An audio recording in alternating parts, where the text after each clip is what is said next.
Hi everyone, this is Jim. Welcome to this Blitz chess postmortem, a postmortem of my Blitz game number 500, a nice round number. I had the white pieces and I started off with c4. My opponent played e6. You can see this is one of the main replies here. Lots of different ways to respond to the English. So you can respond symmetrically with c5. You can play knight f6, a very flexible move in the top choice, or you can go for the reverse Sicilian with e5. But e6 is a way to build up to d5 and just counter this pawn on c4. Not a bad way to play. Now d4 just transposes back into normal queen's pawn opening lines. Knight c3 is a way to stay on English lines, or g3 what I played. So these are all okay. The chess engine doesn't particularly care for the English opening overall, so you'll see it, the evaluation will stay around even rather than giving any kind of advantage to white in typical lines in the English. So bishop g2 is the main move here, and then he plays c6. Not a common choice. Looks like knight f6. You want the knight on f6 anyway. It defends the center. It's a very logical move. c6 also defends the center, but it sets up kind of this passive structure here.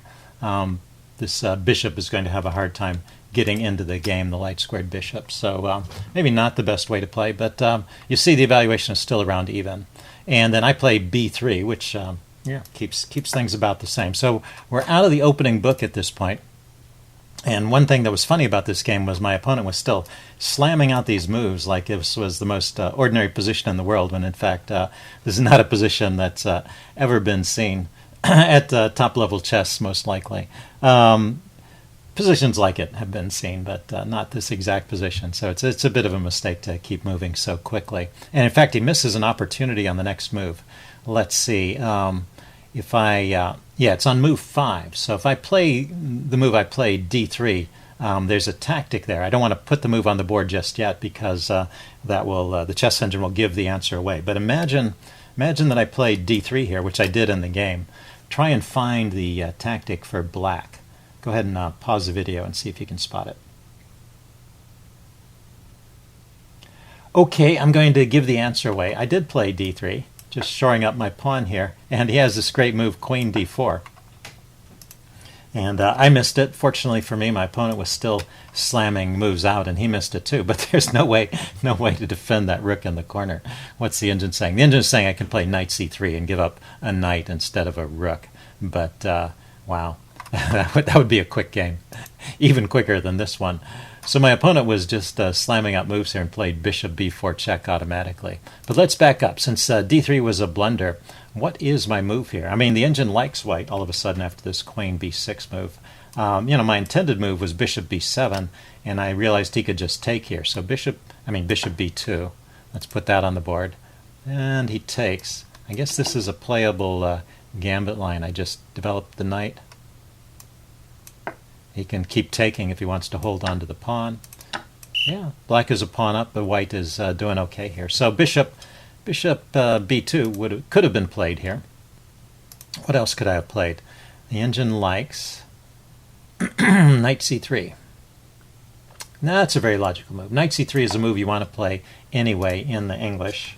It doesn't give away a pawn, and it puts a little more pressure on the center.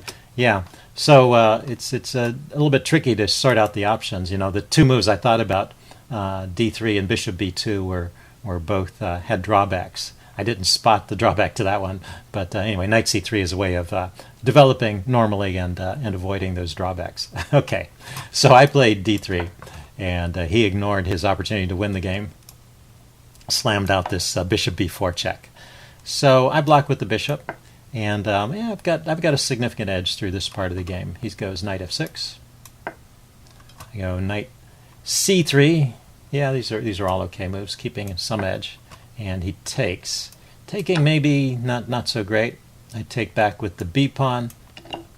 This gives me ideas of pinning on the b file. Also, I like a little asymmetry in the pawn structure. When the pawn structures are totally symmetric, then both sides fight over the few open files, and lots of pieces get exchanged. So these asymmetric pawn structures generally have more complex and interesting positions. So that's why I go for that.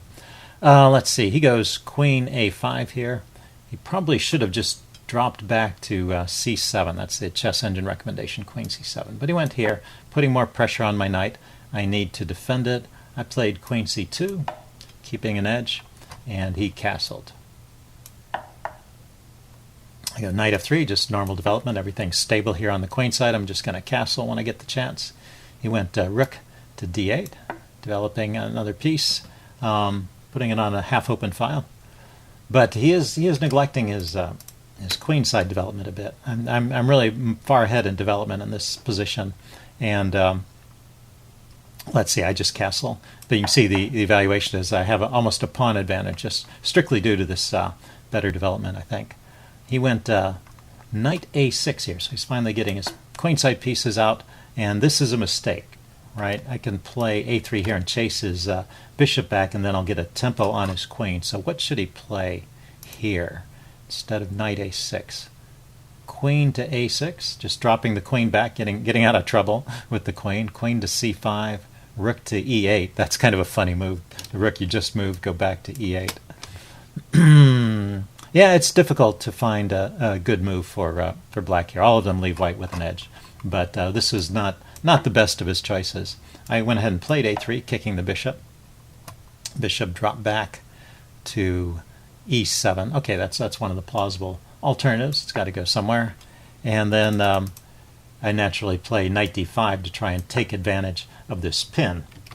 I'm hitting the bishop and I'm hitting the queen, and at first I thought I was winning material, but eventually I realized he could save the game, or at least not lose a lot of material with the move queen c5. That's the only move, but it gets out of the direction, out of the glare of the bishop, and it protects his bishop.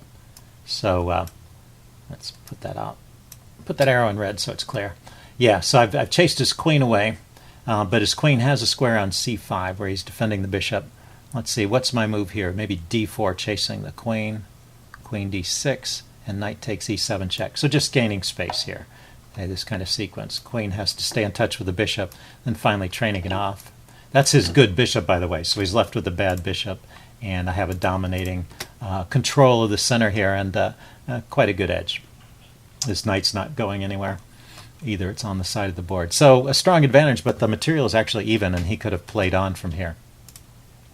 So instead he tried to defend the bishop with queen c7, but anyway, that just loses. I took the queen, and he resigned. So a short game, but a couple of interesting points to it. Hope you guys enjoyed this video. Leave any comments you have in the section below, and I will see you again soon.